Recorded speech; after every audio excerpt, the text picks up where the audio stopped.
I have a great pleasure in welcoming His Excellency Nikola Pashinyan, Prime Minister of the Republic of Armenia. I invite him to address the Assembly.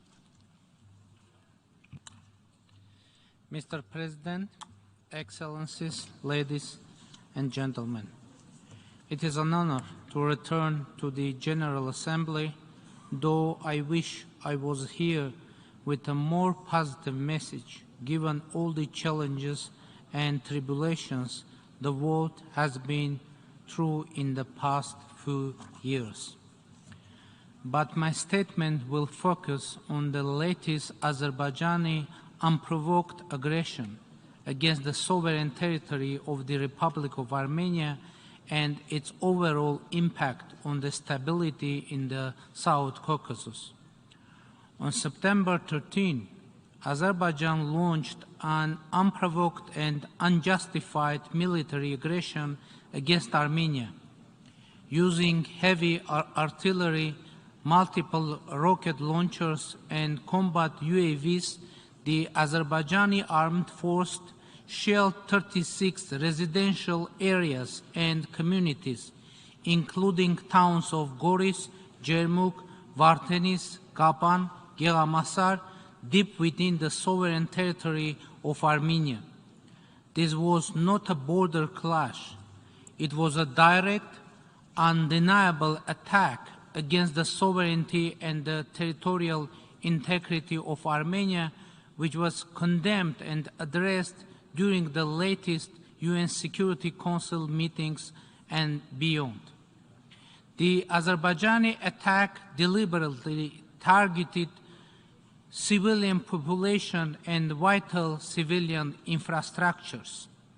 Jermuk is one of the main health, tourism, and resort places of Armenia, and now, as a result of Azerbaijani aggression, all the hotels, resort, and health centers of Jermuk are closed. All the residents of this town are displaced. Overall number of those temporarily displaced from Gegarkunik, Vayodzor, and Sunit regions of Armenia is more than 7,600 persons, mostly women and elderly people, among them 1,437 children and 99 persons with disabilities. Around 192 houses, 3 hotels, 2 schools, 1 medical facility partially or completely destroyed, 7 electrical infrastructures, 5 water infrastructures, 3 gas pipelines, 1 bridge were damaged, 2 ambulances, 4 private cars were shelled. The Kechud water reservoir was targeted and shelled. Journalists and ambulance vehicles were targeted and shelled as well. As a result of the aggression, the number of victims and missing persons at the moment exceeded 207. Among them, 3 civilians were killed and 2 civilians are missing. 293 servicemen and 8 civilians were wounded. At least 20 servicemen were captured. There are evidences of cases of torture, mutilation of captured or already dead servicemen, numerous instances of extrajudicial killings, and ill treatment of Armenian prisoners of war, as well as humiliating treatment of their bodies. The dead bodies of Armenian female military personnel were mutilated and then proudly video recorded with particular cruelty by the Azerbaijani servicemen. The videos featuring such gruesome war crimes and crimes against humanity are being shared and praised on the Azerbaijani social media by individual users. No doubt, committing such unspeakable atrocities is a direct result of decades-long policy of implanting anti-Armenian hatred and animosity in the Azerbaijani society by the political leadership.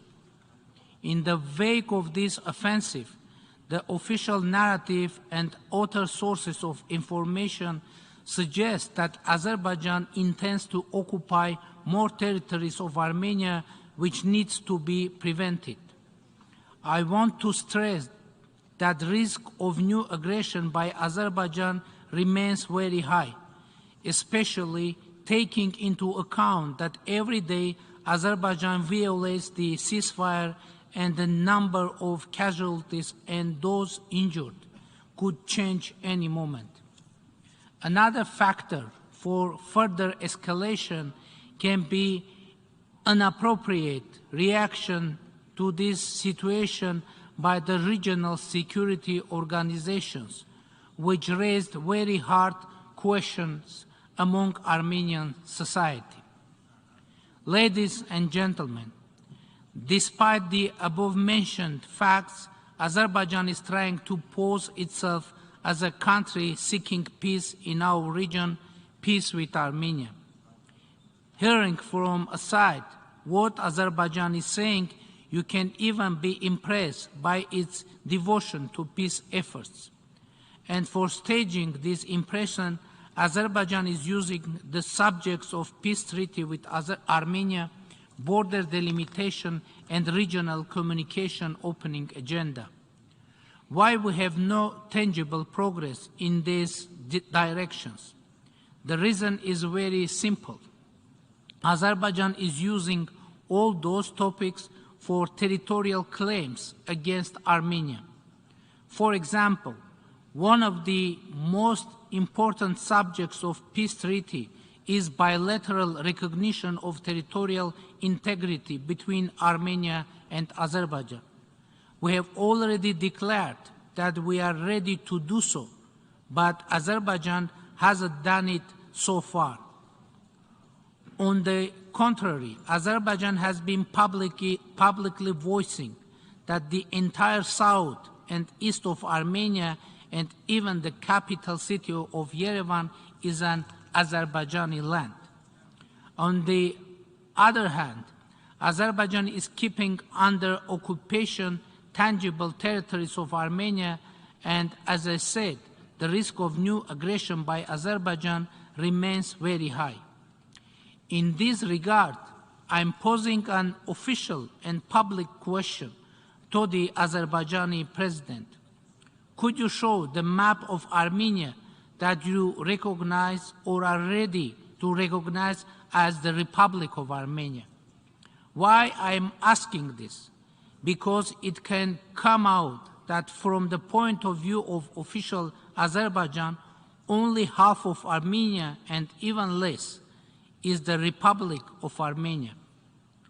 If Azerbaijan would recognize territorial integrity of Armenia, not theoretically but concretely, I mean the integrity of our internationally recognized territory of 29,800 square kilometers, it would mean that we can sign peace treaty by mutually recognizing each other's territorial integrity.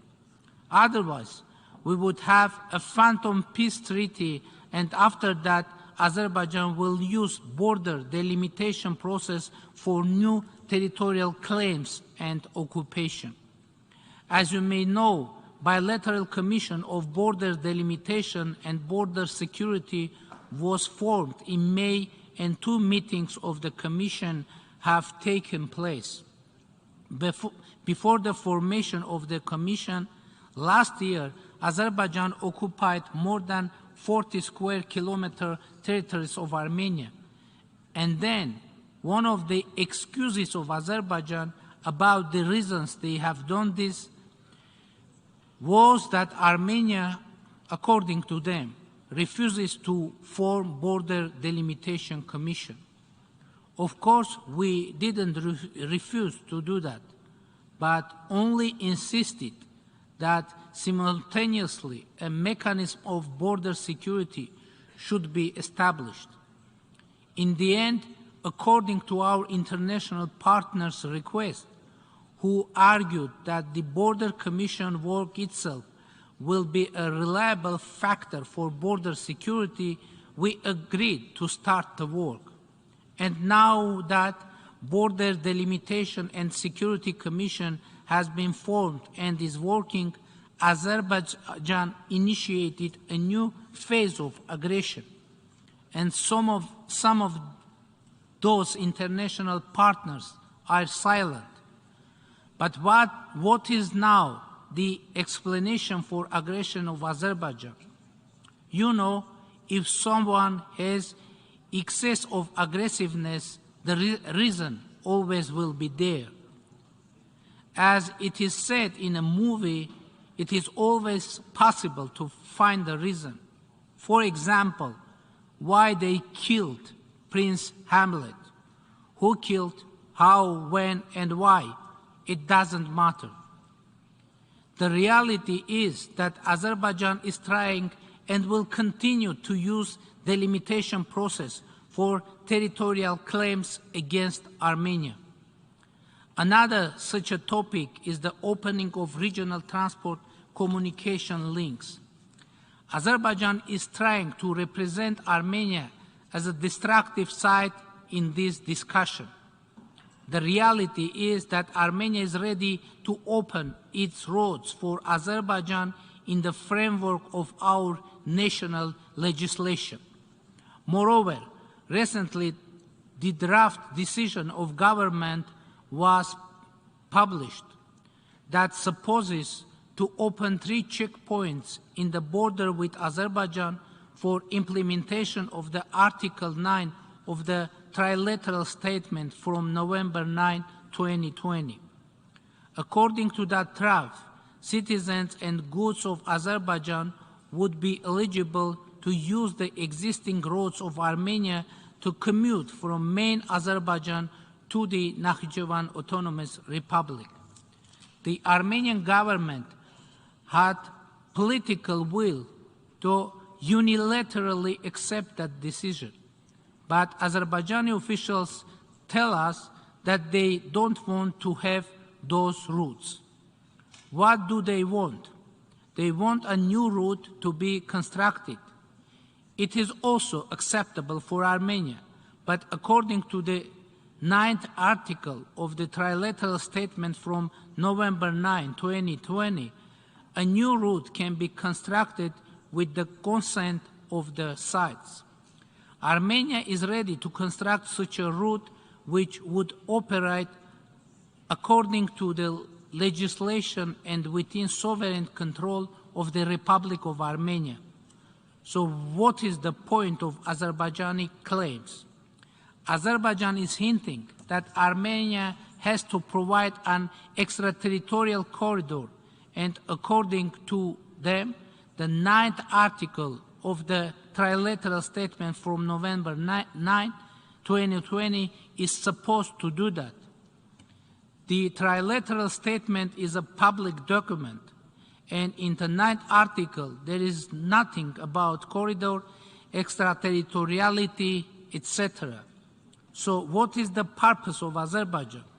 To create a new crisis as a pretext for a new aggression against Armenia and for a new territorial claim.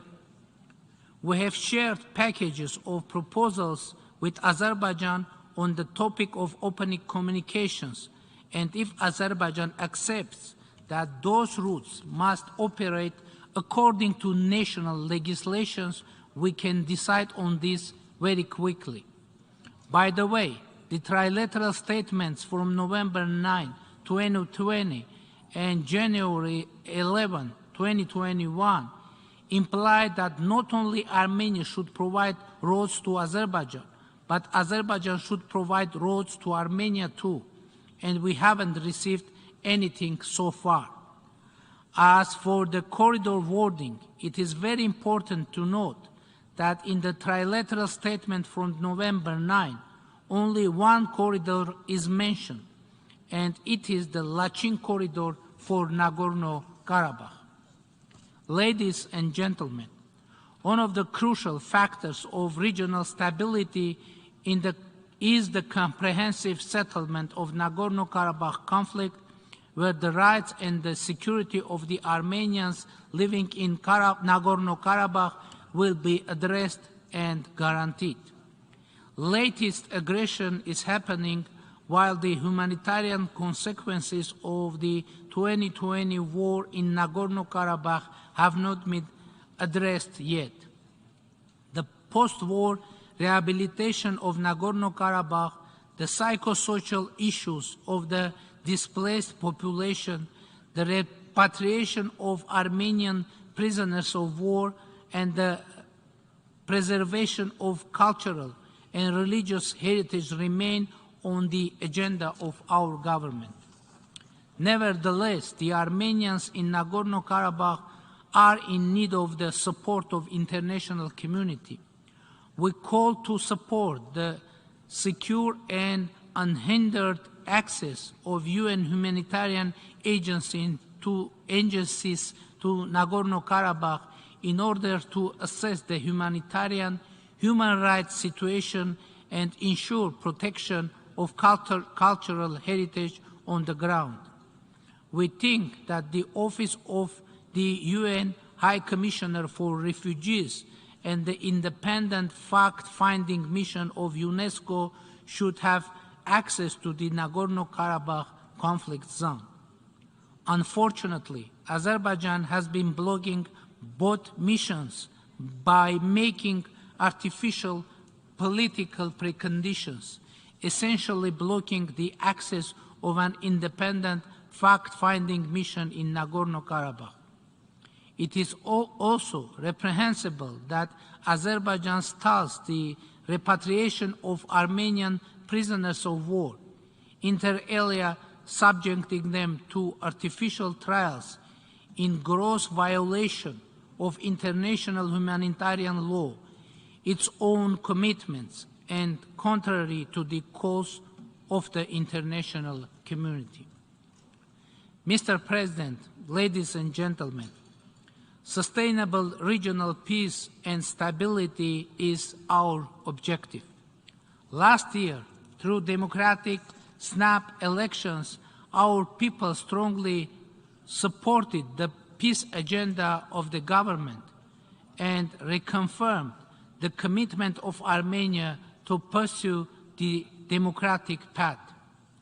It is very important to state that the target of Azerbaijani attacks isn't only the independence, sovereignty, and territorial integrity of Armenia, but democracy of Armenia too.